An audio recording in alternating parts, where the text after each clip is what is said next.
Hello, fellow history lovers and English learners. Welcome back to our cozy storytelling corner. It is a pleasure to have you here as we embark on another journey through the mists of time. Before we begin, I want you to close your eyes for a moment and listen to the rhythm of your own breath. Have you ever wondered what remains of a person once the gold and the crowns are stripped away? Is greatness measured by the lands we conquer, or by the stories that survive us? Today, we are not just looking at a name in a dusty textbook. We are reaching back across 2,000 years to touch the life of a woman who was a goddess to some, a villain to others, but a brilliant, breathing soul to herself. She was the last flame of an ancient world, a queen who spoke 9 languages and navigated the most dangerous political waters in history. Let us step into the warm, golden sands of the Nile and discover the true heart of Cleopatra, the last pharaoh of Egypt. The story of the woman we know as Cleopatra begins in the year 69 before Common Era in the magnificent city of Alexandria. To understand her, you must understand the city of her birth. Alexandria was a jewel of the Mediterranean, a place where the salt of the sea met the scent of ancient papyrus. It was a city of marble libraries and towering lighthouses, a place where the greatest minds of the world gathered to debate the stars and the soul. However, the royal palace of the Ptolemy family was not a place of peace. It was a gilded cage filled with shadows and whispers. Cleopatra was born into a dynasty of Greek blood that had ruled Egypt for nearly 300 years. Her father, Ptolemy XII, was a man who struggled to keep his throne, often relying on the rising power of Rome to stay alive. From a very young age, the young princess watched as her family members fought, betrayed, and even killed one another for the sake of a crown. She learned early that in the game of power, there was no room for weakness. While other children might have played with toys, Cleopatra played with ideas. She spent hours in the great library, devouring scrolls on philosophy, mathematics, and rhetoric. She was a brilliant student who understood that knowledge was the only weapon that could not be taken away. She was the first in her line to learn the Egyptian language, showing a deep respect for the people she would one day rule. This childhood was not one of simple luxury. It was an intense education in survival, shaped by the constant threat of exile and the weight of a dying empire. Chapter 1: The Scholar Princess and the Dying Sun. As Cleopatra grew into a young woman, she became more than just a royal heir. She became a visionary.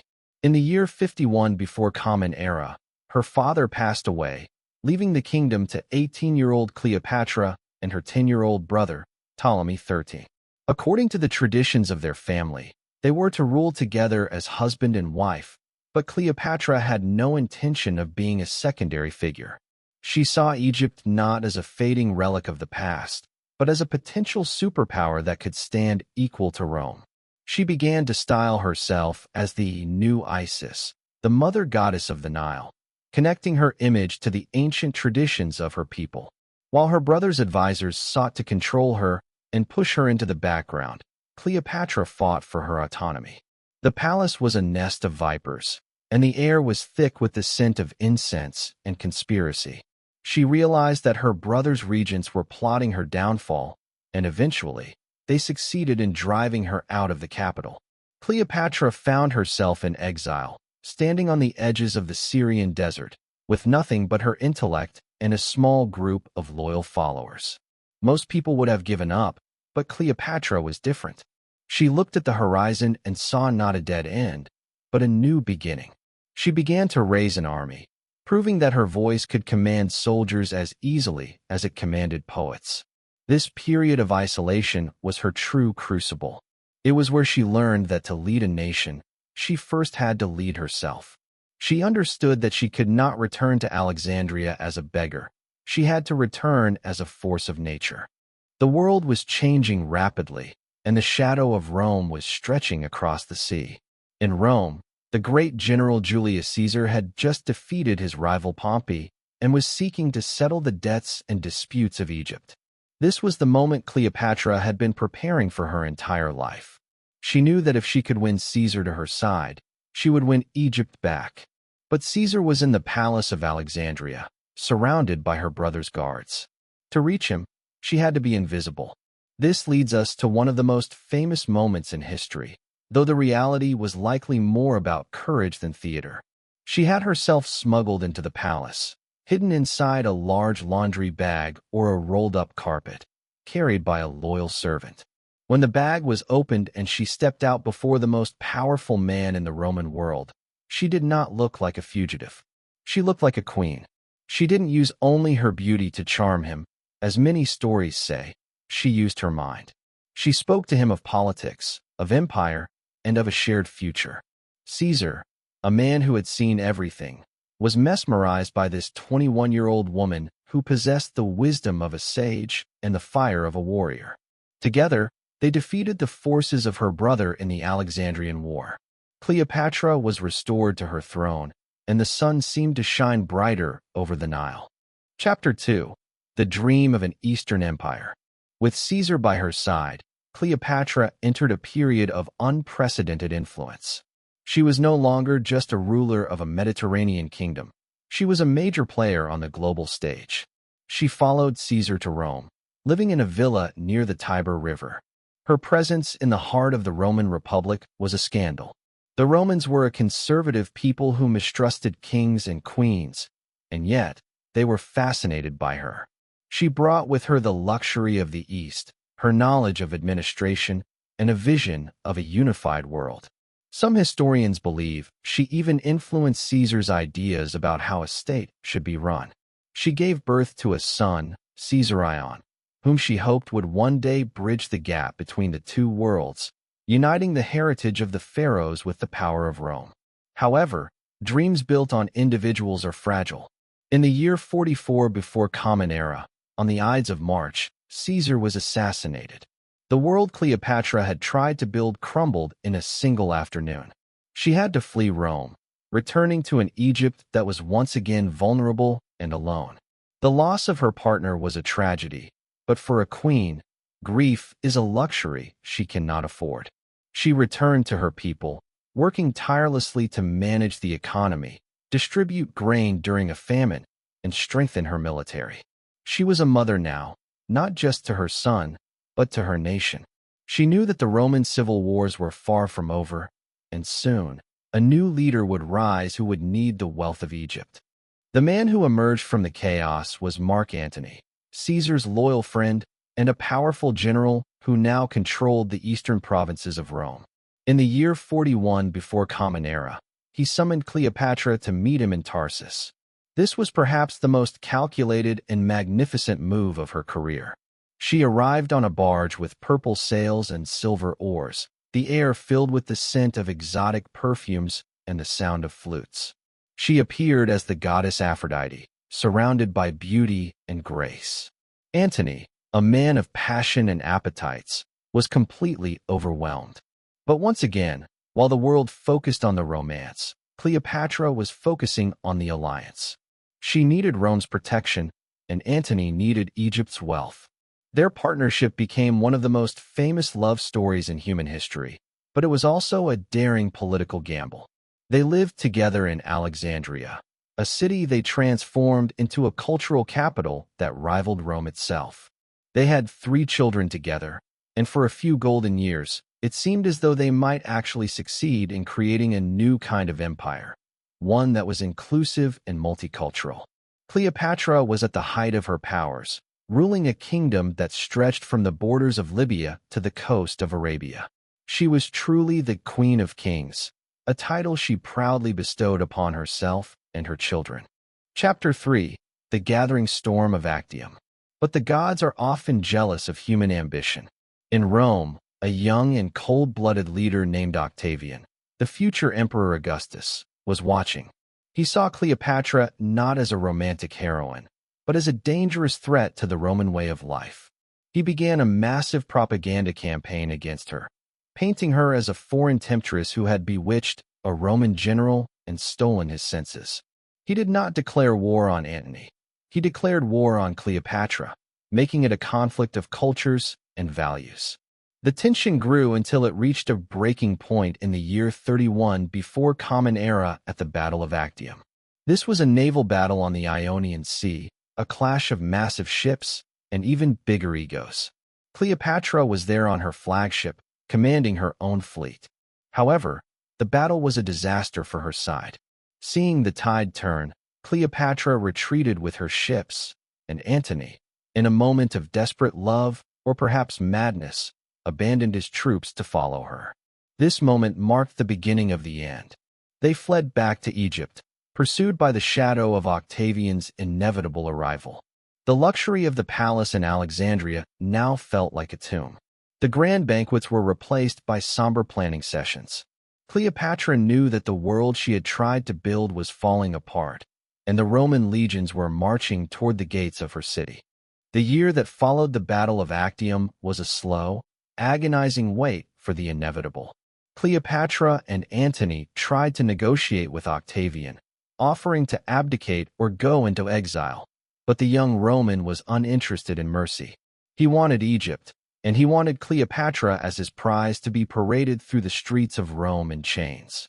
As Octavian's forces closed in on Alexandria, the bond between Antony and Cleopatra remained, but it was tinged with the bitterness of failure.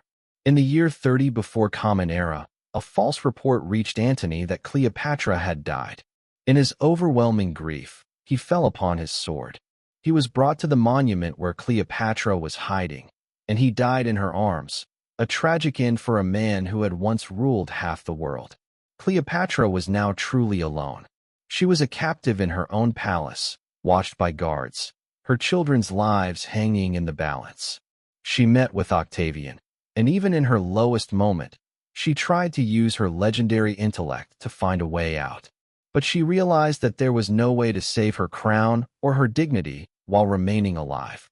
She was a descendant of Alexander the Great, a pharaoh of the Nile, and she would not allow herself to be humiliated for the entertainment of the Roman mob. Chapter 4. The Final Breath of the Pharaohs. The final days of Cleopatra are shrouded in legend and mystery, yet they remain deeply human. On a warm August day, she prepared for her final act. She asked for a grand meal, dressed herself in her finest royal robes, and placed the crown of Egypt upon her head. She wrote a letter to Octavian, asking to be buried alongside Mark Antony. Then, according to the story that has survived through the centuries, she had a basket of figs brought to her, inside of which was hidden a poisonous snake, the asp, a symbol of divine royalty in Egypt. She chose a death that was both a political statement and a spiritual passage. By dying from the bite of a cobra, she was asserting her identity as a goddess, returning to the arms of the divine. When Octavian's soldiers broke into her room, they found her lying on a golden couch, looking as peaceful as if she were merely sleeping. Her two loyal handmaidens, Iras and Charmian, had also taken their own lives to be with her. One of the soldiers shouted in anger, asking if this was a job well done. Charmian, with her final breath, replied that it was indeed a job well done, befitting the descendant of so many kings. Cleopatra was 39 years old. With her death, the 3,000-year history of the pharaohs came to an end. Egypt became a province of the Roman Empire, and the ancient world was changed forever. The tragedy of Cleopatra is not just in her death, but in how she has been remembered. For centuries, her story was written by her enemies. The Romans described her as a woman of excessive lust and oriental deceit. They reduced one of the most brilliant political minds of the era to a mere caricature of a seductress. They wanted to forget that she was a skilled administrator who spoke many languages, a mother who fought for her children's future, and a ruler who was genuinely loved by her people. She was a woman who navigated a world of men with more grace and intelligence than most of them possessed. She was a queen who understood that power is not just about force, but about the stories we tell and the images we project. The tragedy of her life was the collision between an old world of majestic monarchs and a new world of cold, bureaucratic empire. She was the last person who truly believed that a woman from the East could lead the entire world. Her failure was not a result of a lack of skill, but of the overwhelming tide of history that no single person, no matter how brilliant, could stop. Chapter 5. a legacy that defies time. Today, more than 2,000 years after she took her final breath, Cleopatra remains one of the most famous figures in all of human history. Her name is known in every corner of the globe. She has been the subject of countless paintings, plays, operas, and films. From William Shakespeare to Elizabeth Taylor, artists have tried to capture the essence of the woman who melted the hearts of the greatest Romans. But the true legacy of Cleopatra is not found in Hollywood movies. It is found in the enduring power of her intellect and her refusal to be a victim of her circumstances. She proved that a woman could be a scholar, a politician, a commander, and a mother all at once. She showed that culture and knowledge are just as important to a nation's strength as its army. In Egypt today, the ruins of Alexandria still whisper her name, and archaeologists continue to search for her lost tomb, hoping to find one final secret from the woman who captivated the world. Her vision of a multicultural empire may have failed in her lifetime, but the idea of a connected, global civilization is one that we are still working toward today. We can learn a great deal from the last pharaoh. Her life teaches us that courage is not the absence of fear, but the ability to act in spite of it. She teaches us that our identity is something we create for ourselves, regardless of what the world says about us. She was a woman who lived with passion and died with dignity, refusing to let her enemies define her end. One of the most meaningful things we can take from her story is the importance of perspective. To the Romans, she was a threat. To the Egyptians, she was a protector. To herself, she was a woman trying to save her heritage in a collapsing world. As we look back on her journey, we are reminded that history is rarely black and white. It is a rich tapestry of colors, emotions, and choices. Cleopatra's light may have been extinguished long ago, but the warmth of her story continues to inspire anyone who has ever dreamed of something greater than the world they were born into. As she once said through her actions, "I will not be led in triumph." She chose her own path, even when it led into the dark. And so, my dear friends, we come to the end of our journey along the Nile. I hope that by listening to this story, you have felt the heat of the Egyptian sun and the cool marble of the Alexandrian libraries. Cleopatra was a woman of immense complexity, a queen who lived on the edge of two worlds and refused to blink. As you continue your own journey of learning English and exploring the vast landscape of history, I want you to think about your own legacy. What kind of story are you writing with your life today? How will you handle the challenges and Romans that stand in your way? Cleopatra's life reminds us that even when we face overwhelming odds, our voice and our mind are our greatest assets.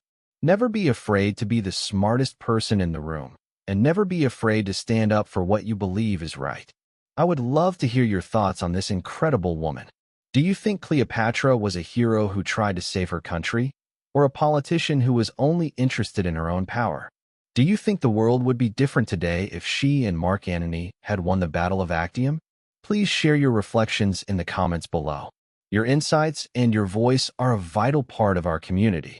Thank you for spending this time with me in our storytelling corner. If you enjoyed this journey, please remember to subscribe and share this story with other language learners and history enthusiasts. Every word you learn and every story you hear brings us closer together. Until next time, keep dreaming, keep learning, and remember that you are the author of your own legend. Sleep well, or have a beautiful day, wherever you are in the world. Good luck with your English studies, and I will see you in our next chapter of history.